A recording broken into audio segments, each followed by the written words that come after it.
collaborate with other OPM artists within Coke Studio again, past or present, who would you want to work with? And why? Well, and why? Okay, go. Pwede naman. Go, Stacks. From the... I would say player 2. Sobrang talented ng player 2. As in, Exactly. first time ko matry yung pumasok ako sa recording studio, wala akong alam na lyrics, basta mag-hum lang ako. Tapos yun na yung bubuo ng kung anong pwedeng lyrics, ganyan. Wala, anong tawag sa ganon? Yung parang, ganon. Parang sila yung nag-introduce, sa kanila ko nalaman yung pwede palang ganon. Kahit wala ka pang naiisip na lyrics, pwede mong gawin yun. Mag-hum ka lang and pwede ka nang makabuo. So, ako, sila yung gusto kong makakollab ulit.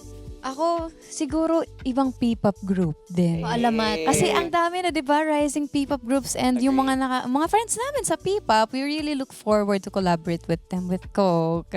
Hopefully, malay mo, P-pop edition for next season. Why not? Note number 2, please. Ako naman, siguro yung band na It All Started in May. Oh, I love them. Yes. Kasi parang sobrang binabalik nila yung ganong type That of... feel. Yes. Yes. Oo, yung ganon. Nostalgia. There we go. Yeah, I love them.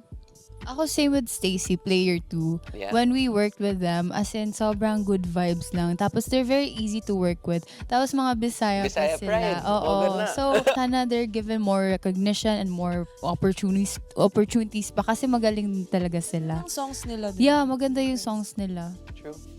Very true. Ako din, player 2. Hey. No, kasi nga sobrang vibe ko yung song na yon na ginawa namin with them. Bata, yeah, the cover, yung parang, Rap parts nila. First time ko kasi magsulat ng verse na hindi rap. Yeah. Na may tono, na maghahanap talaga ng tono. So parang, that was a nice experience with them because they were so helpful and so humble. Yeah. For me, Alamat. We actually worked with them before, pero we miss them. Hindi, pero talagang gusto rin namin yung branding ng Alamat. Very Pinoy talaga. Isa rin sila sa grabe, mahal na mahal yung kultura ng Pilipinas. Pero ang discography ng Alamat. Yes, So we love true. their songs and Alamat. So yes, Alamat. Ako, Apple the App or Al James. Pwede. Yeah. Para magbigay ng bagong flavor sa Beanie. And feeling ko dati kasi, music namin natin, parang, ay, biglang may Al James. Parang iniisip ko gano'n. Pero ngayon, parang feeling ko mas tumpak na kaya na eh. So, ang cute lang. Parang sobrang different vibe talaga. So, shocking siya. If ever. Go lang. Ay. If ever. If ever. Period. Sorry. Ako din Alamat. Kasi friends po kami. So, madali na yung process if ever. That bond just makes it happen easily. Oo. Sobrang galing nila mag-write ng songs and produce. Message or where you see Beanie Bean in the next 5 years? The next 5 years. Bukod po sa... Bukod po sa 30 years old na si Ate Ay. Grabe, salamat ha. Oh my God! Hala, 30 ka na nun. Ako, Hindi, Beanie, 5 years? Wait lang.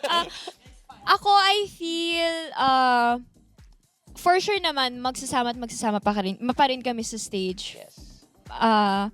And sana successful kami, not just as a group, but as Beanie Gwen, Beanie Stacy, Beanie Joanna, and kahit wala na yung Beanie sa pangalan namin. Oo. I mean, the rest is history. And the rest is history.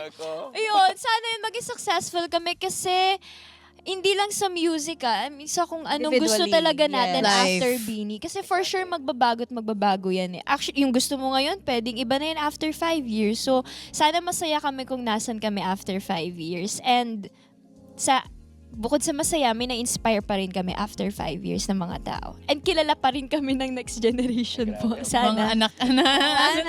Sana pinapakinggan niyo pa rin po yung mga kanta namin. Yun.